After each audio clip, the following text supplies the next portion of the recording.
Welcome to a very special video that I'm doing.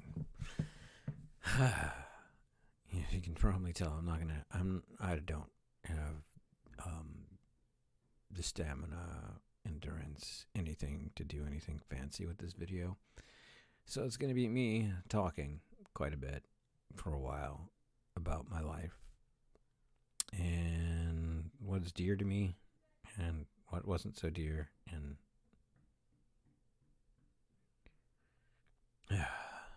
other things. I waited till it's kind of quiet around here. Lately it hasn't been so much, so. And the best part to start with one of these is at the beginning. You're not going to hear me raving about my family life or anything like that, because my blood family wasn't really there for me. They brushed me aside as a problem instead of trying to come to the bottom of what was really going on with me.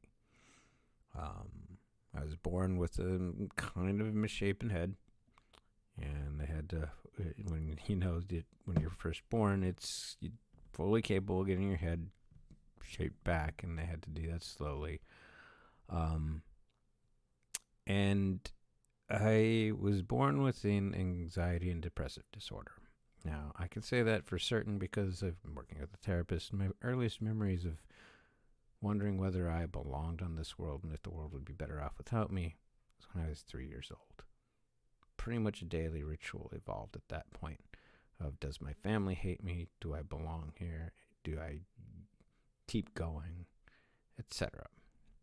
Now, when you're 3 years old, it's not easy to hide this stuff from your parents, and one of them, I'm going to say, I don't hold any malice for these days. That would be my father.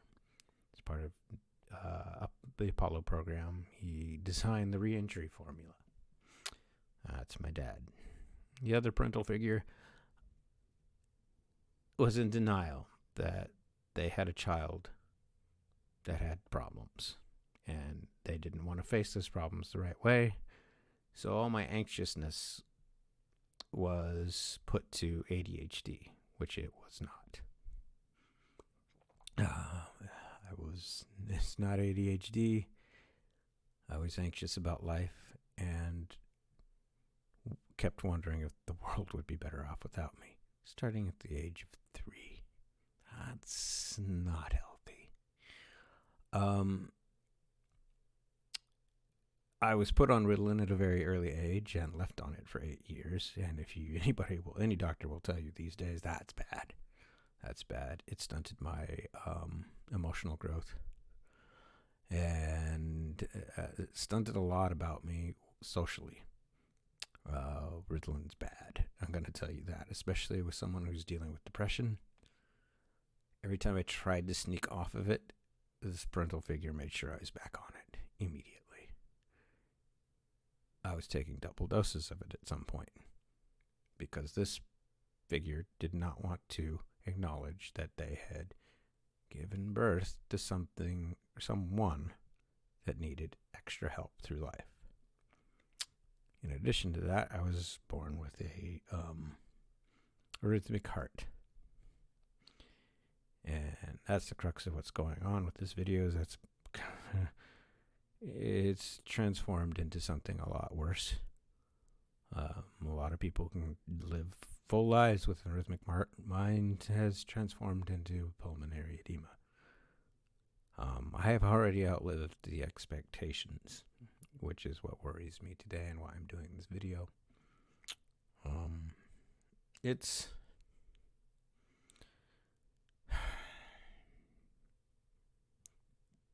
something that I felt needed to happen.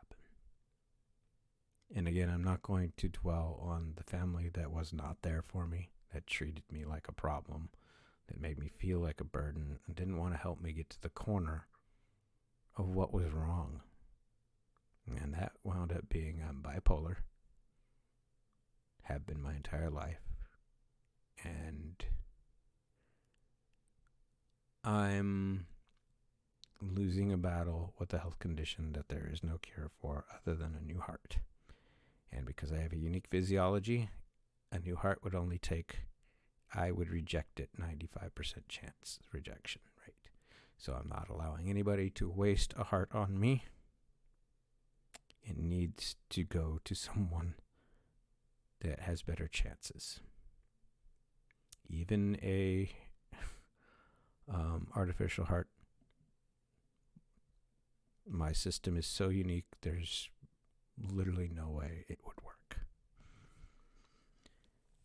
That being said, that's the heavy stuff. I want to talk about something important to me, which is, believe it or not, family, but not my blood family.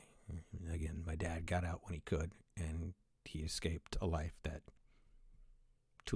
he wanted, rather than one that was full of hate and a lot of other things that I eventually came to terms with. Come to terms that I respect my father and I wish him well.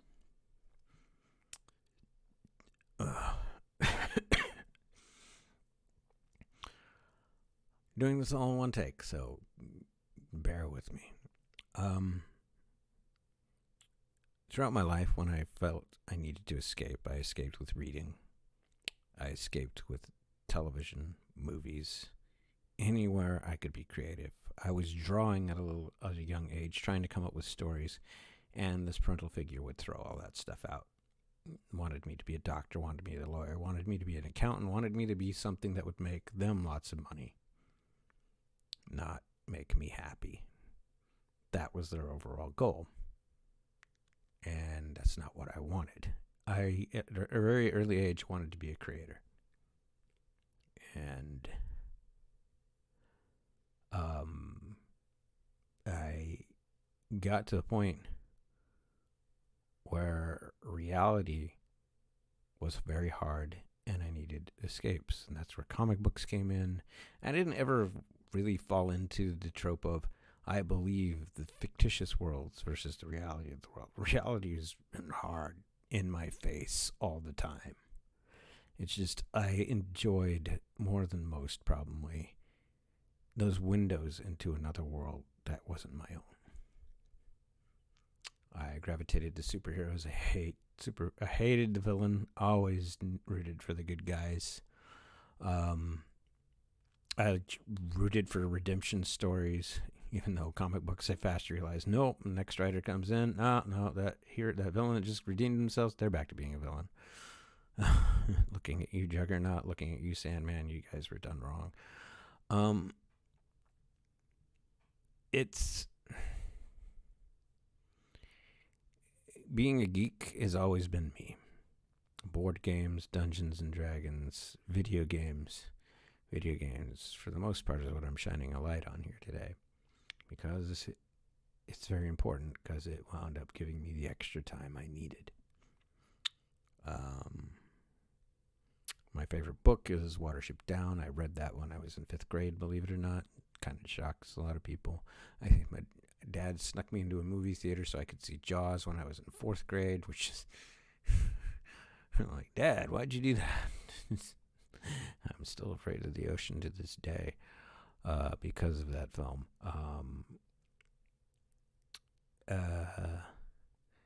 Television, without a doubt, MASH is my favorite show. Animated, Avatar: Last Airbender.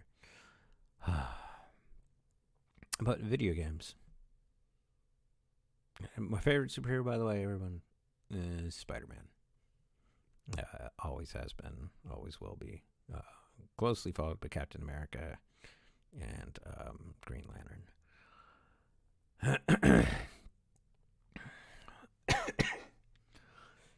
But yeah, video games have helped shape a lot for me.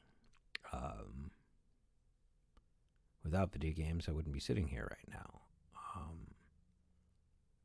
Because a while back, I was in a rock and a hard place. I didn't know who to trust.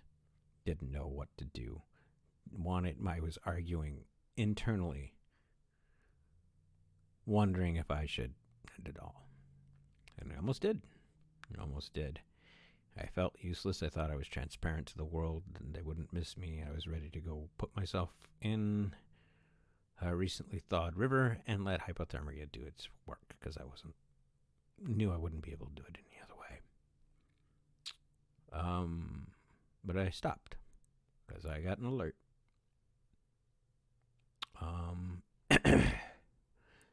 And let me tell you that weird circumstance that led to that alert.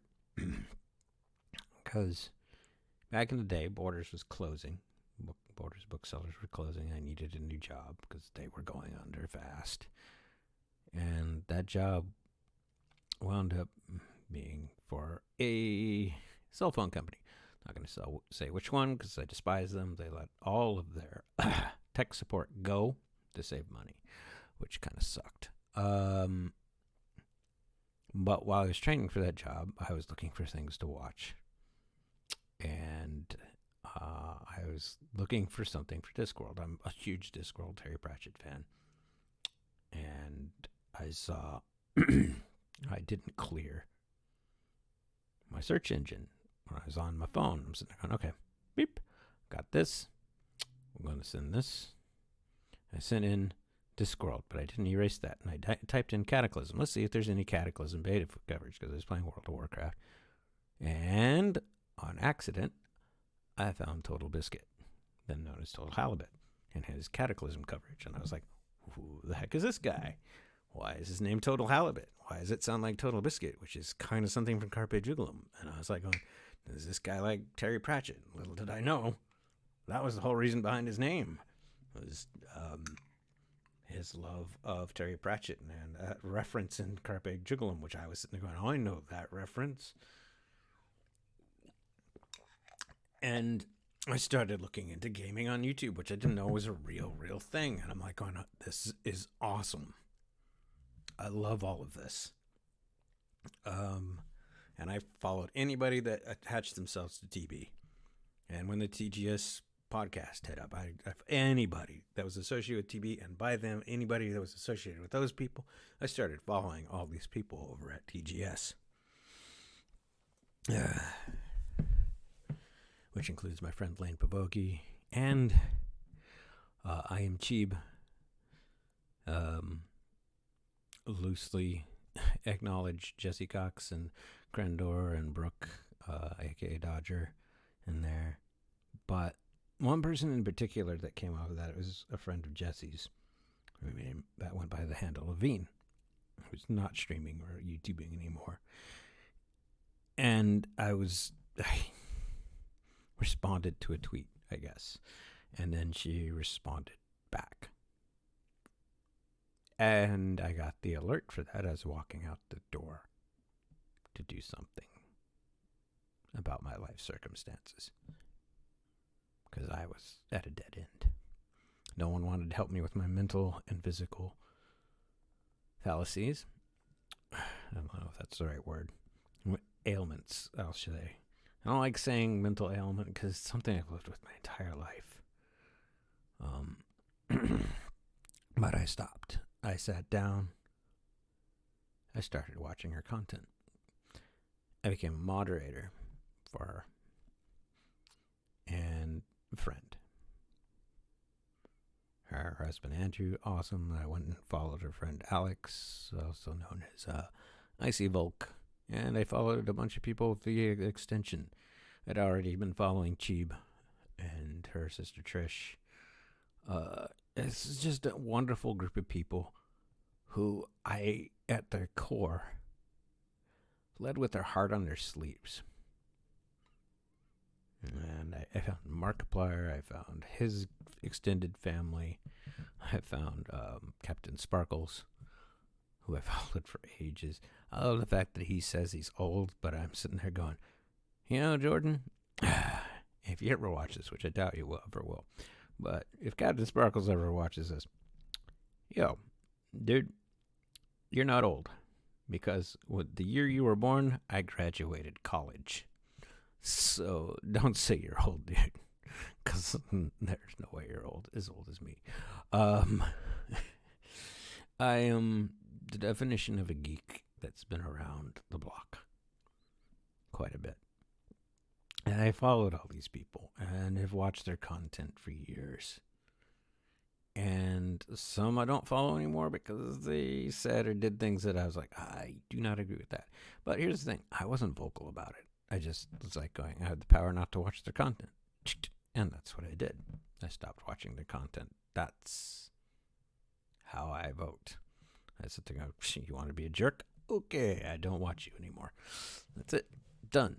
I don't say anything about it. I'm just gone. I don't support them anymore. Some of them did some really dumb things, and I'm glad I don't follow them anymore. Because I'd rather have in my corner a lot of people that I look up to, that think with their heart first and do the right thing. Now, I was doing this whole looking for people way back when I found TB. I also found a friend of mine named Lainey, who is an awesome individual. I think she's an incredible talent. She works over at Epic Games now. I went by the name Pink Proxy back then. Her content was hilarious.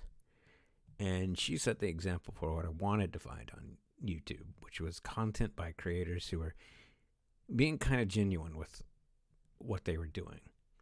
Now, she did things a lot like Jesse Cox, and they know one another from what I understand.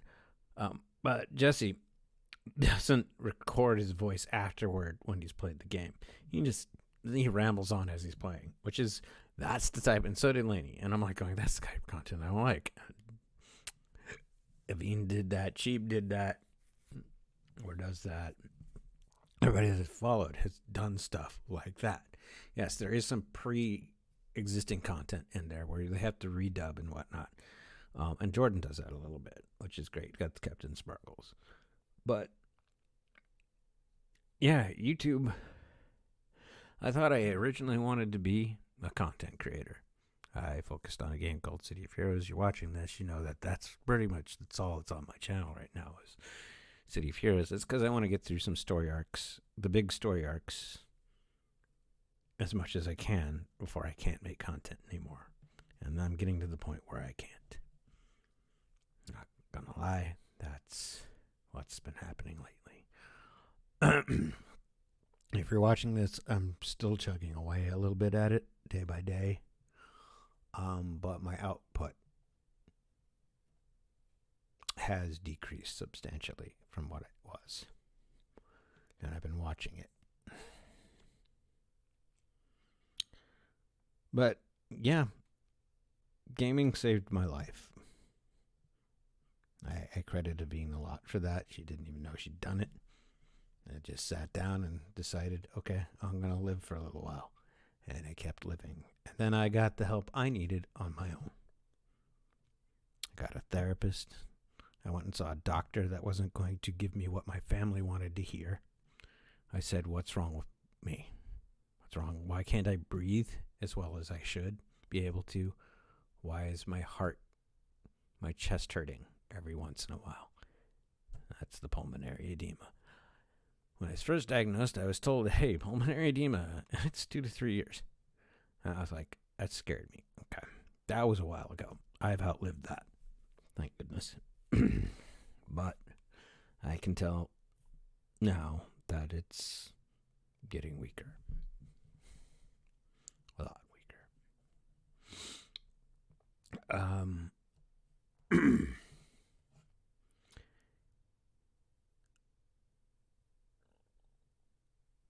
Content creators, to people I've followed, I'm going to just shine a light on these people because I think those are the people you should go follow.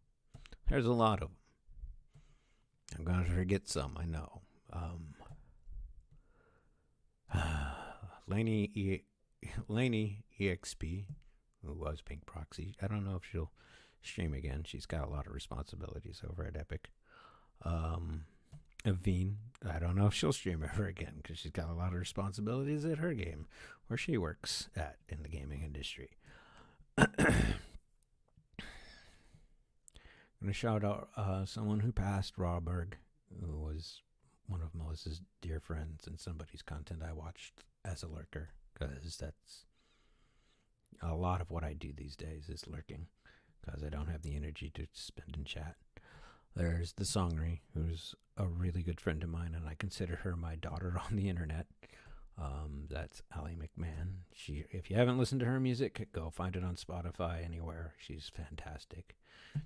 There's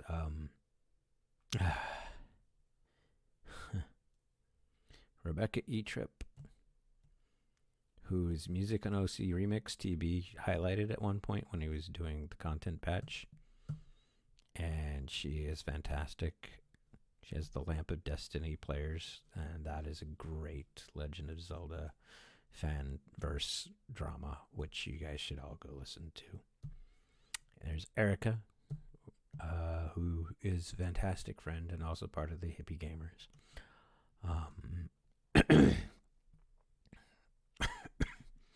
Sorry. I am Cheeb, who is part of Melissa's little group. She's a definition of a mom that does content on the fly. I love the fact that she puts family first. That's one of the amazing things about that lady, is she's always about the family, her husband, her kids, always there for them. First thing, just drop of the hat, she's there. And she does what she can for them first, which is amazing. There's Captain Sparkles, there's Zine, there's Crumb, there's Kara Games, there's Rifkin. That whole group is just fun and fantastic. Minecraft troop. Not so much for Kara. She's Minecraft sometimes, but she does a lot of different content. She's amazing. There's Markiplier, there's Wade Minion 777, there's Bob, who's over on Facebook. There's Patrick, there's Gar, there's JP. I don't know if JP does content much anymore. He's outside of the YouTube element now as well, it's just fantastic that some people have just moved beyond it, which is good because YouTube isn't what it was, and I completely understand it. There's Dirka Monster and his whole group, Bluey and them, and Rage Cuppy, and I love them all. That's and Team Teeks and Nathaniel Wise and Sunnybon and Formal. That's and Lunchbox. I keep saying that's my extended family right there. That little group right there. I don't know what else to say about this. He's like, these are people I think you should follow. I think you should go out of your way to follow these people because they are fantastic at what they do. Oh, don't forget Wild Crendor, Jesse Cogs, Press Heart to Continue. Go follow them for sure because they're amazing. If Jenna Bain ever comes back into streaming and whatnot, follow her. TB's wife, to be sure, because another person that will do anything family first. And she is beyond awesome. And with that, I come down to Lane Provoki and his wife, Grace. Never thought that anybody in the game station would pay me any mind. I actually did make it into Maker Studios right before Disney dissolved it. And they were like, I literally did an I'm in, and then 3 months later, I'm out, because they don't exist anymore. It's like, great, I didn't have a chance to get my channel going, but that's okay. I became a moderator first. Moderating is something that if you're going to get into it, don't ask. Any streamer will tell you, don't ask to be a moderator. Just show up, drive the chat, go get information when the streamer asks, etc. Eventually, get to know the moderators because they're the ones that are going to put your hat in the ring if you want to be a moderator. And by extension, you'll get to know the streamer through the moderator, which is amazing. Amazing way to do it. I've been a moderator for a bunch of people, and I loved helping build communities because I met what is my family. my extended family through them, through becoming a moderator. And I cared more about being a moderator than making my own content, which is what a good moderator is. I'm not there to promote myself. I feel guilty whenever I was trying to promote myself. And getting to know Lane and his wife, back before they were even married, it was just a trip. I was just sitting there because he's playing Neo, and I'm like, dude, I love that game. It's one of the only Dark Souls type games I played all the way through because I love Asian mythology, and the lore that they built upon loosely was fantastic. And I'm like, I'm gonna beat this game just because I like the lore. I haven't really tried anything else since Neo. I tried Neo 2, I never finished it. I just didn't have the patience, and my health was starting to when it came out. But Lane and Grace, they were both on streaming for a little bit, and then they both moved off Twitch and YouTube and whatnot to other things, which is incredible. And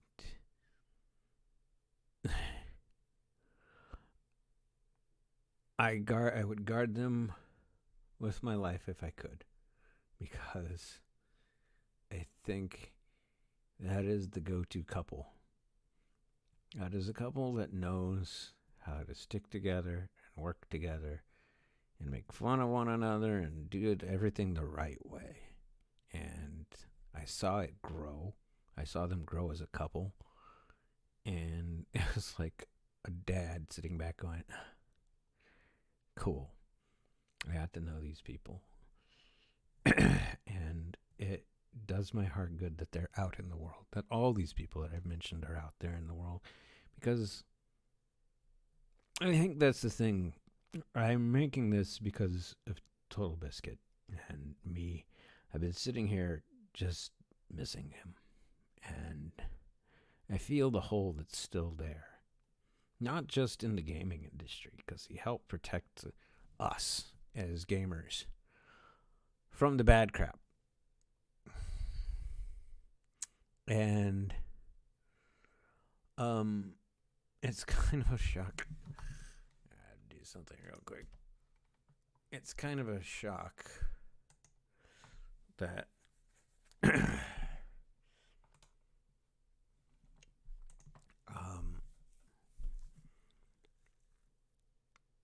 I found myself dwelling on this content and dwelling on the biography, the documentary that was made about him. I'm like going, it's not from a place of jealousy or anything like that. I genuinely miss the man. And I wish I had gotten to meet him before he passed. And I'm not going to get to meet a lot of my family for real. I have to own up to that because of the global situation. If I get it, I'm gone in seconds now. I won't last. I can't last even if I get a cold at this point.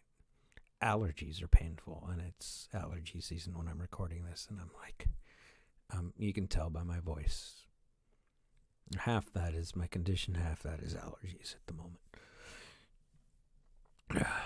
But, yeah. I think there are a lot of good people in the world. And TB didn't leave a hole. But here's the thing. There's a bunch of people out there that are still championing their hearts on their sleeves. And he did that. And I think that's the most important lesson you can learn from TB, and why I decided to sit down and write this. Is Total Biscuit did lead with his heart on his sleeve. He was brash and bullheaded about it, but he wanted to get points across. And I strongly encourage you to follow all these people that I've mentioned. Please. They have a lot of good things to say. And they, for the most part, because we're all human, do the right thing. I've tried to do the right thing over the last few years. And as I'm getting closer to meeting Terry Pratchett and TB out there somewhere, I can honestly say that I'm proud of the life I've built. Do I wish I could have done more? Yes. But that's the human part of me. That's the big human part of me. Do I still play games? Yes. Mostly City of Heroes. Not gonna lie. It's mostly City of Heroes these days.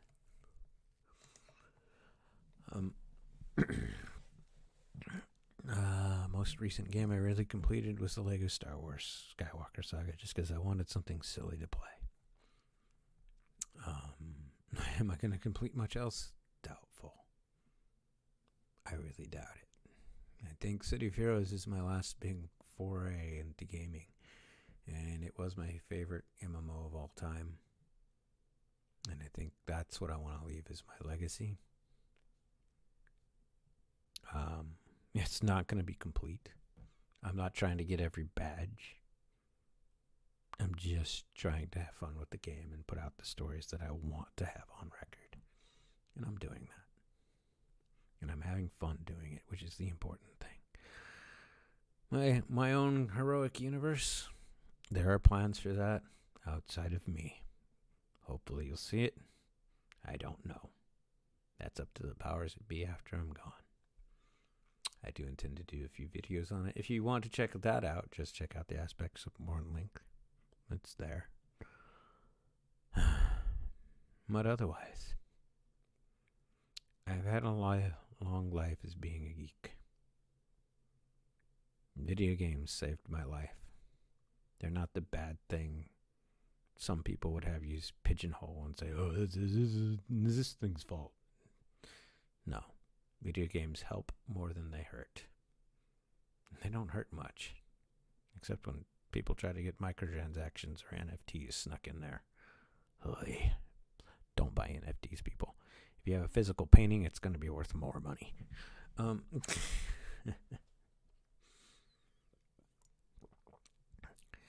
As for me, though, I have one final thing to say. My life led me to this point.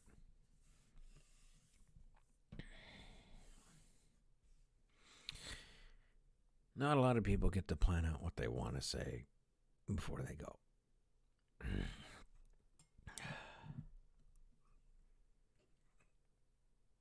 I do.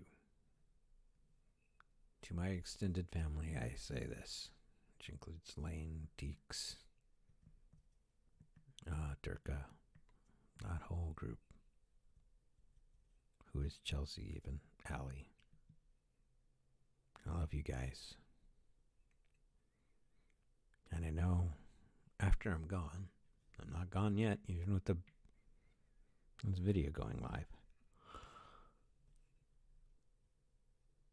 I know you guys will continue to wear your hearts on your sleeves